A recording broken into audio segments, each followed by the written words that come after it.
I don't know anything else that I would want to do other than agriculture. I think feeding the world and feeding the country that we live in solid, good food, and being a conservationist along with that is so important for today's agriculture.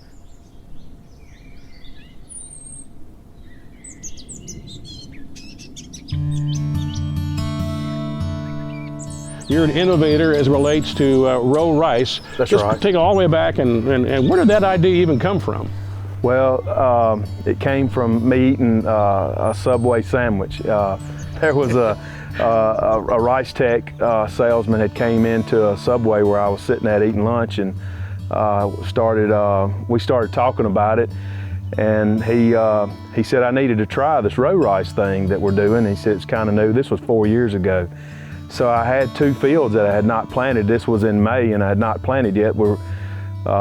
He started telling me about it, and I said, well, hey, I've got 2 40-acre fields side by side. We'll try this. So we put 40 acres of row rice in and 40 acres of paddy rice side by side, and that's kind of where it started from. The yield was just as good. So normally we'd have about 7% of our acres in a paddy rice field go into those levees that we build, and we don't get production off of those levees unless you go out and spend an extra time planting those levees, and it costs more money than what it's normally worth. But so that extra 7% of acreage that we have in the field that we're harvesting normally brings that yield actually up a little bit higher than what we've been getting for paddy rice. And so we decided it was the practice for us.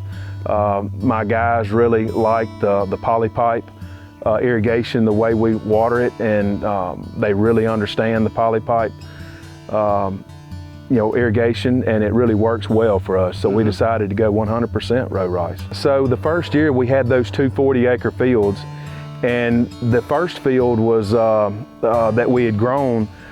I was paying attention to my irrigation costs, and we used 26% less power unit hours or irrigation pumping hours on the row rice than what we did on the paddy rice, and that's big. Yeah. I mean, anytime you can save water and save energy costs, that's big. So I'm a big conservation guy, and I think it really, as being a steward of the land and being a steward of this farm, it really makes a big difference just being conservatively minded. You can't do this by yourself. I mean, you've got to have sound people around you to help you make those decisions. One of those products is from AgXplore that we use contain on this row rice.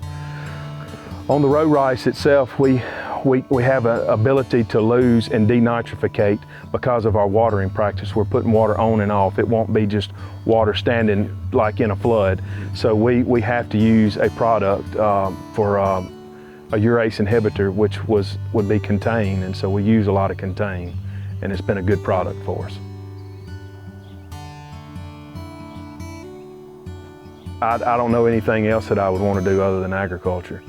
I think feeding the world and feeding the country that we live in solid, good food, and being a conservationist along with that is so important for today's agriculture. That we don't make any more land, and we definitely don't make any more highly productive land.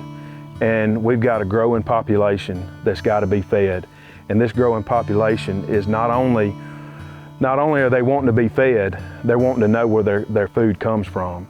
And so connecting the farm to the consumer is becoming more important every day.